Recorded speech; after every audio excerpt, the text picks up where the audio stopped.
এইবার বলো। আমি একটু শুনতে চাই বা একটু করতে চাই যে আমাদের যে ক্লাস, হুম তো এই ক্লাস নিয়ে যদি তোমরা তোমাদের অভিজ্ঞতাটা বলো, অনন্যা। ধরো তোমরা তো যথেষ্ট বড় হয়েছো, অন্যান্য কোচিং গুলো দেখেছো, বা অন্যান্য কোচিং এর আই থিংক সবাই প্রত্যেকে কোনো না কোনো কোচিং এর সঙ্গে এর আগে জুড়ে ছিলে। তো সেই কোচিং এর থেকে কি আমাদের কোচিং আলাদা, নাকি তোমাদের মনে হচ্ছে যে একই গতে বাঁধা? আলাদা সবচেয়ে বড় ম্যাম, সবার প্রথমে একটা দিক থেকেই সেটা হচ্ছে এখানে না ম্যাম ভয় দেখানো হয় না।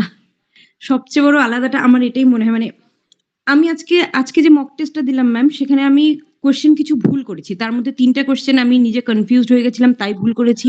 বাকি কিছুও ভুল ছিল। কিন্তু ম্যাম কোয়েশ্চেন গুলো আমার সহজ মনে হয়েছে। অন্য জায়গার মতন এ বাবা একেবারেই আমার পক্ষে সম্ভব না, এই জিনিসটা আমার মনে হয়নি ম্যাম। আপনাকে আমি ১ম দিন মক টেস্ট দিয়েও মনে হয়েছিল যে জিজ্ঞেস করেছিলাম ম্যাম যে, "ম্যাম এরকমই কি কোয়েশ্চেন আসবে?" আপনি বলেছেন, "এর থেকেও সোজা।" তো মানে এটা আমার মানে এরকম হয় না হয়তো। উম কিন্তু কারণ এর থেকে বেশি কঠিন প্রশ্ন হয়। এর থেকে বেশি কঠিনভাবে পড়ানো হয়। বলা হয় যে, "না, তুমি আর এত বড় একটা পরীক্ষা দিচ্ছ, এত ব ব বড় মানুষদের সাথে বা এত মানুষ মিলে পরীক্ষা দিচ্ছ, অনেক কঠিনভাবে পড়ো, অনেক কঠিনভাবে ভাবো, প্রশ্ন তৈরি করো, পড়াশোনা করো।" কিন্তু আদতে সেটা না ম্যাম। তোমাদেরকে তো একেবারেই আমি সেটা নয়। তোমাদেরকে তো আমি কোশ্চেন্স গুলোও এনে দেখিয়েছি, হ্যাঁ ম্যাম। প্রিভিয়াস ইয়ারের কোশ্চেন্স গুলো।